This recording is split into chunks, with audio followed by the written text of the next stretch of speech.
Marc Miller hints at upcoming reforms. Potential changes to visa integrity and PR pathways for international students. Welcome back to Canada Chronicles. Today, we're unpacking critical updates from Immigration Minister Marc Miller, including reforms that could reshape study permits, post-graduation work options, and pathways to permanent residency. Stay tuned, especially as we dive into how these changes might improve transparency in PR pathways, something that could directly impact your future in Canada. Don't forget to subscribe and turn on notifications for timely updates that can shape your journey to success. Ready to explore these insights? Let's get started. Canada's immigration system under pressure. Canada's immigration system has been globally recognized for its inclusiveness and efficiency, but growing challenges are revealing its limitations. With over 900,000 study permits issued in 2023, the sheer volume of applications has highlighted inefficiencies, resulting in delays, policy gaps, and public scrutiny. Concerns have also emerged over the inability to combat fraudulent practices effectively, with reports of exploitation and misuse of student visas gaining traction. Immigration Minister Marc Miller has acknowledged these challenges and emphasized the need for reforms to restore public confidence and ensure the system supports genuine applicants. While the specifics are not yet finalized, Miller has pointed to key focus areas such as preventing visa misuse, improving pathways to permanent residency, and clarifying opportunities for post-graduation employment. Strengthening visa integrity, tackling misuse and fraud. One critical issue Minister Miller has highlighted is the misuse of study permits, where some individuals use the system to enter Canada without genuine intentions to study. This undermines the program's credibility and disadvantages legitimate students who rely on it for educational and professional opportunities.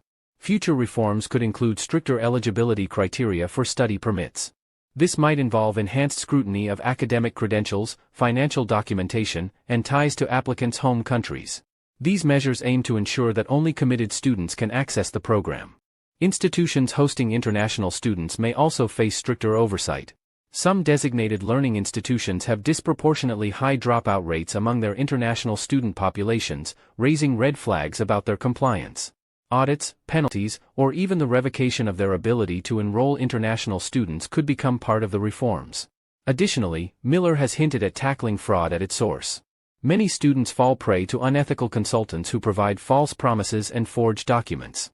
Anticipated reforms might include harsher penalties for unregulated consultants, public awareness campaigns to educate applicants, and improved verification processes. Fraudulent practices don't just harm students, they also affect industries that rely heavily on temporary foreign workers and permanent residents, including agriculture, healthcare, technology, and construction. By preventing abuse of study permits and ensuring the integrity of the immigration system, these industries can maintain access to the skilled labor they need, fostering economic growth and stability. Post-arrival monitoring could also see changes. Institutions may be required to regularly report on the enrollment and attendance of their international students, ensuring they remain active in their academic pursuits. While these measures are speculative, they align with current priorities and challenges. Improving transparency in PR pathways. Thanks for staying with us this far. We appreciate your time and hope you're finding this information valuable. Now, let's dive into one of the most impactful areas Minister Miller could address: pathways to permanent residency for international students. Canada offers several options for transitioning from student status to permanent residency, including the Canadian Experience Class through Express Entry, provincial nominee programs, and initiatives like the Rural and Northern Immigration Pilot. However, navigating these pathways can be complex, especially for students without clear guidance. Proposed reforms may introduce digital tools or platforms to simplify this process.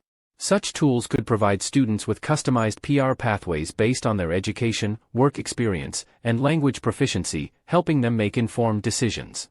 Aligning immigration policies with labor market needs is another area Miller has highlighted.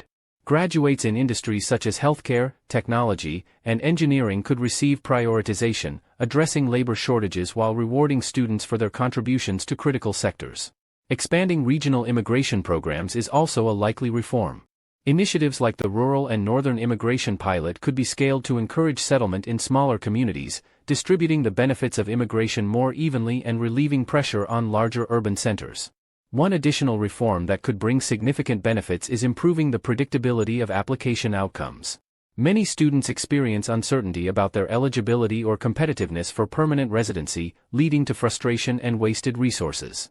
By enhancing transparency in how applications are evaluated, such as providing detailed feedback for rejected applications or publishing clearer guidelines, students would be better equipped to meet the requirements, reducing stress and improving their chances of success.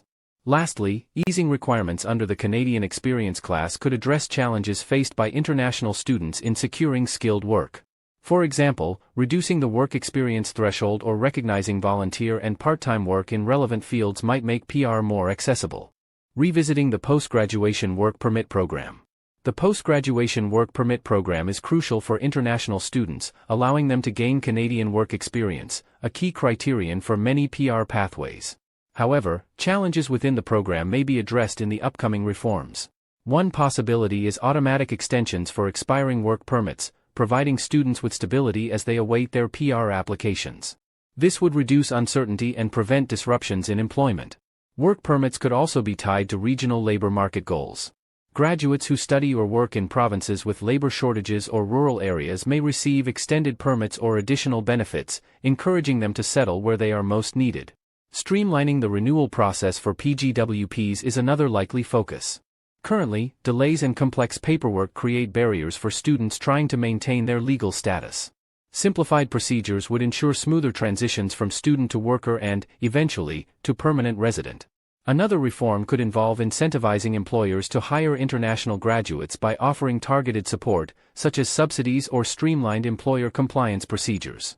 Many small businesses, especially in industries like retail, hospitality, and healthcare, hesitate to navigate Canada's labor regulations for temporary workers. Offering assistance to these employers could create more job opportunities for PGWP holders while addressing labor shortages in critical sectors. By making it easier for employers to hire recent graduates, this initiative could bridge the gap between post-graduation work experience and PR eligibility. Balancing enforcement with support. Marc Miller has also stressed the importance of maintaining Canada's reputation as a welcoming destination while enforcing rules to protect the integrity of the system. This balance may include closer collaboration with source countries to ensure documentation authenticity and prevent fraudulent applications. Supporting vulnerable students could also play a role. Many international students face exploitation by employers or unregulated consultants due to a lack of awareness about their rights.